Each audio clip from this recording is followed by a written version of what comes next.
My girlfriend posted, celebrating us with another man's hand resting on her thigh while I was abroad on a 3-week consulting assignment. I didn't call. I just forwarded the post to her extremely image-conscious, traditional father and changed my flight to come home a week and a half early. When I arrived with a U-Haul and a court-approved eviction notice, she was already panicking. I, 32 male, was in London for a major financial audit deployment when my girlfriend, Clara, 29, decided that the 4 years we had spent together, including the last 2 living in my house, were disposable. We'd been solid. She was a lifestyle blogger, i.e. unemployed, but good at generating sponsored content from my house and the trips I paid for. We had plans, engagement next year, renovating the master bath, the usual progression. I kissed her goodbye at the airport, she sent me a sweet text about how the house felt empty. Everything was normal. 9 days into my trip, I was killing time scrolling through Instagram during a late dinner near the Thames. There it was, Clara's new post, a photo of her looking radiant in the emerald silk dress I'd bought her for my firm's Christmas gala. She was seated across a dimly lit, clearly expensive restaurant table, the kind with a 3-figure tasting menu. A man's muscular forearm, ending in a high-end watch, was draped possessively across her thigh. The caption was simple, celebrating us. It wasn't just any man. It was Julian, her aggressively handsome personal trainer, who was supposedly training for a marathon and married to an emergency room doctor. Conveniently, his ring finger was just out of frame, but his profile was unmistakable. The comments were already piling up. 87 likes, and her sister Dana had commented, "Finally, the cat is out of the bag." I sat there staring at the photo. 4 years, a future planned, my home, all for her to post public evidence of the betrayal like a trophy, either forgetting I existed or, worse, believing I wouldn't care. My initial primal instinct was to dial her number, ignore the international charges, and unleash 4 years of suppressed frustration. Then I remembered the Harrisons. Mr. Robert Harrison, her father, was a prominent local businessman. Old money, Southern values, and obsessed with reputation. The kind of man who would disown a child for a public scandal. Clara had been lying to them for years, curating a perfect image, the devoted girlfriend, the budding entrepreneur, the sensible future wife. They still thought we were waiting until marriage to sleep in the same bed, a charade that required military-grade operational security every time they visited. So I didn't call Clara. I took 2 high-res screenshots of the post, including Dana's comment. I found Mr. Harrison's Facebook profile, which was a staid collection of corporate announcements and golf photos. I sent him the images with a simple, clinical message. Mr. Harrison, I am currently on assignment in London. I thought you should see what Clara posted a few hours ago. I will be handling the living situation when I return next week. Mark. Then I opened the British Airways app. Changing my flight to the earliest possible date cost me £600, a penalty I accepted with zero hesitation. I booked a U-Haul for pickup the morning I landed. I called my friend and colleague, Ken, who had just been downsized and was looking for a new place to land. Me. Hey Ken, my guest room is about to become a permanent opening. $1,200 a month, all utilities included. Interested? Ken, seriously? That's incredible. But what about Clara? She's chosen a different path, and she needs to find a different roof. Say no more. I'll buy the first round of celebratory scotch. I muted Clara's number and focused on the audit. I had a client deployment to finish. The truth was now doing my work for me. Update 1. The texts started flooding in within an hour. 63 unread from Clara. What did you do? My dad just called. He is livid. You forwarded my post to my father? This isn't what it looks like. Julian is a client and we were celebrating a business win.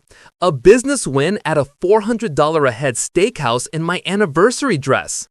Mark, you are ruining my life over a misunderstanding. This is so manipulative. From Dana, her sister, 22 unread. "You petty, disgusting little man. She was just having dinner. You're such a toxic, controlling ex. Wait until I tell everyone what a loser you are." From Mrs. Harrison, "Mark, we are mortified. Robert is driving to the house now. Please call me immediately. We are very disappointed in this situation." I ignored them all. I finished my presentations, ran the final checks, and worked through the night. My phone buzzed ceaselessly in my blazer pocket. That night, Clara called 47 times. I know because the log kept count. She left 12 voicemails, all of which I deleted instantly. Then came the social media campaign. A new Instagram story. A black screen with white text. When a jealous man tries to destroy your reputation because he can't handle your success. A few hours later, the narrative shifted. For everyone asking, I had dinner with a friend/client. Some people just want to create drama where there is none. Her blogger friends instantly rallied. "OMG, men are so insecure.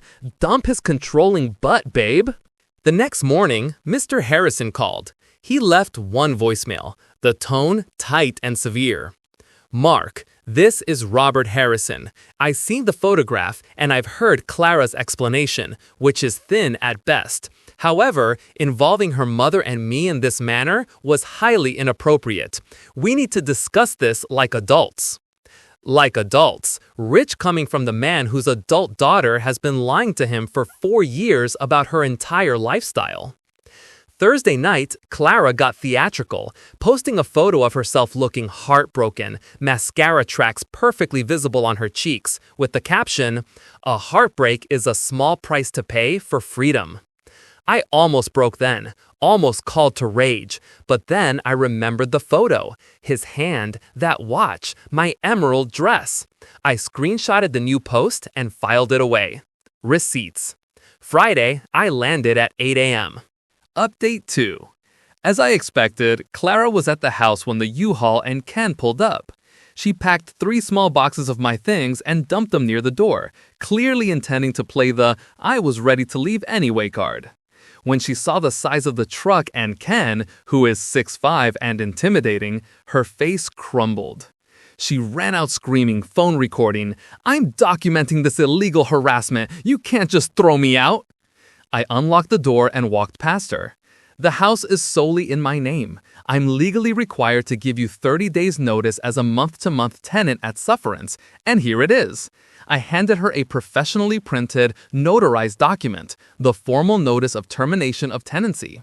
"I suggest you take the next 30 days to find new accommodations or call your father." "You're seriously evicting me after 4 years?" "You made the choice to celebrate us with someone else, Clara. I'm making the practical choice to reclaim my home." We started packing my belongings. The living room furniture, the 85-inch television, my home office setup, all of the high-end kitchen gear, basically everything of monetary value that wasn't a throw pillow or a piece of costume jewelry. Everything had been bought on my credit cards, with receipts meticulously filed on my cloud drive. Clara lost it when Ken started unplugging the TV. "You can't take that. We watch Netflix. I watch Netflix on it." Ken, bless his heart, just looked at her. He needs it for his new roommate. She called the police. 2 officers arrived 20 minutes later. Clara rushed to them, tears, snot, and hyperventilation in full effect. "They're stealing everything. He's leaving me with nothing." The lead officer sighed. "Ma'am, is your name on the deed or the lease?" "No, but we purchased these things together." I calmly showed the officers the digital receipts. Every major purchase in my name, my bank account, my credit card. The officer nodded. "Sir has every right to remove his property. Ma'am, you have been served a 30-day notice. This is a civil matter." Just then, Mr. Harrison pulled up in his black Mercedes. He wore a crisp, expensive suit, looking every inch the pillar of the community. He took in the scene, U-Haul, boxes, crying daughter, and 2 uniformed officers. "Clara Marie Harrison," he said, using her full name. She froze. "Dad, he's being abusive." "Mark," Mr. Harrison said, ignoring her. "A word, please." We stepped onto the porch. "I don't approve of your method of informing us," he said sternly. "And I don't approve of being cheated on and then lied to, sir. Would you have tolerated Mrs. Harrison posting celebrating us with another man?" His jaw tightened, his eyes darkening. No, I would not.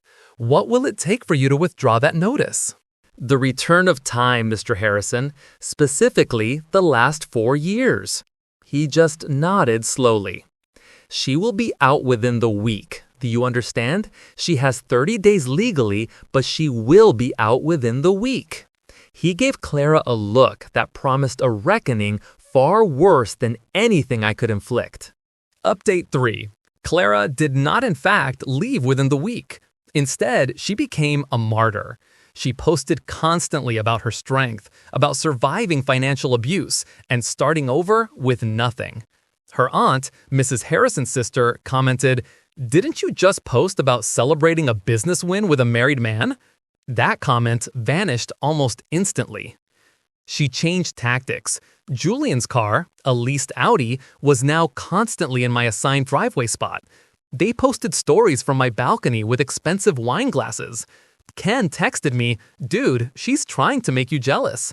I replied, "She's just making my eviction case easier."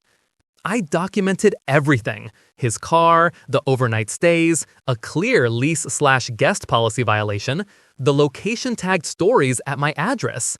On day 7, she served me. A demand letter from a sleazy 2-bit lawyer. She wanted $20,000 for unlawful eviction, her share of the furniture value, 6 months of living expenses, and pain and suffering. She even demanded the return of a diamond necklace I had bought her 2 years prior.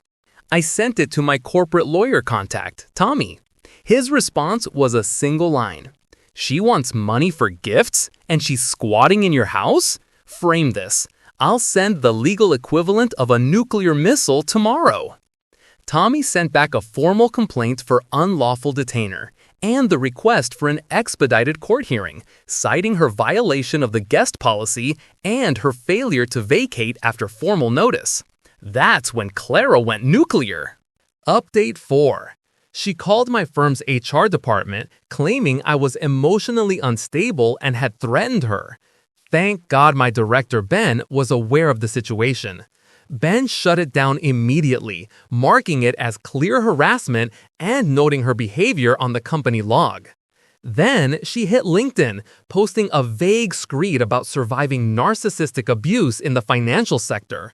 She didn't name me, but all our mutual connections knew. My response was simple. I didn't engage with her post. I just commented on it with a single devastating reply. The original screenshot of her celebrating us post with Julian. No words, just the picture. The entire post was deleted within 40 minutes. Then came the final, dirtiest move.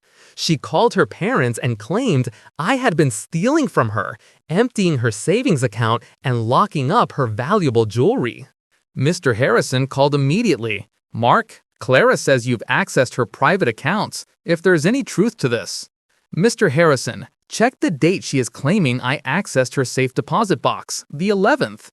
I was in London, have hotel receipts, and was literally presenting to the full UK board of the firm that day. All her accounts are separate from mine, and the jewelry is either in her possession or a safe deposit box she controls." A long silence. "I see. Mark, your daughter, Clara, needs more than just a place to live. She needs consequences. We're coming tomorrow." The next morning, Mr. and Mrs. Harrison showed up with a large moving van and 3 guys from their church. Clara tried to lock herself in the bedroom. Mrs. Harrison, in her sweet southern drawl, said, "Honey, you can either pack your things like a lady and avoid further scandal, or Robert and these kind gentlemen will pack them for you. But you are leaving this poor man's house today." "You can't make me." "Actually, we can." Mr. Harrison's voice was stone cold.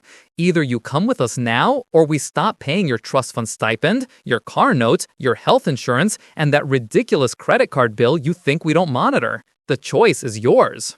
Clara's face was pure defeat. "You're choosing him over your own daughter?"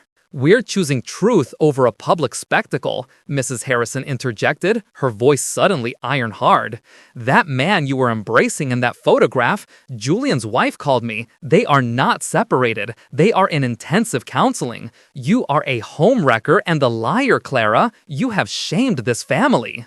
That plot twist, Julian's wife reaching out to the Harrisons, was the final nail. Clara broke down completely. Real, ugly, defeated tears. They packed her things in under 2 hours. Julian showed up halfway through, saw Mr. Harrison's Mercedes and the church moving crew, and sped off instantly. As they were leaving, Clara stopped at the door. "I did love you, Mark." "No, Clara. You loved what I provided. You loved the life I built. There's a difference." Mr. Harrison simply guided her out by the elbow. Update 5. It's been 2 months. The drama vaporized the moment her parents intervened. Clara is back under their roof, which in the Harrison household means a mandatory job search, not consulting, a strict curfew, a heavily monitored social life, and a mandatory weekly session with a family therapist. Julian's wife reached out to me on my work email. She thanked me for the inadvertent receipts. They are now divorcing, but she said knowing the truth was better than the agonizing suspicion. Clara tried one final manipulation last week. New number. "Mark, I know you'll delete this, but I am in therapy now. I understand what I did was wrong. Julian wasn't worth losing you. I know you'll never forgive me, but I'm working on myself." I didn't respond. What's the point? She still doesn't get it.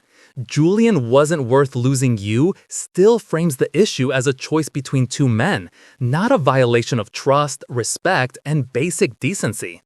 The best revenge? I barely have to lift a finger. I forwarded one screenshot to the right person, and the truth became a self-executing mechanism. Ken is an ideal roommate. Rent on time, cleans up, and his new girlfriend is a chef who occasionally brings home incredible leftovers. I was promoted last month. The London deployment was a success. I've started dating a woman from my running club, a mechanical engineer who owns her own condo and insisted on splitting the bill on our first date. A revolutionary concept. To everyone who asked if I regret involving her parents, not for a second. She involved Julian in our relationship. I just CC'd the stakeholders who deserve to know the truth. She wanted to live a double life. Now she gets to live a single life under her father's thumb with no car keys and no credit cards. Play stupid games, win stupid prizes. And sometimes the prize is your father escorting you out of a home you never paid for. Screenshot that shiz. You never know when you'll need the receipts.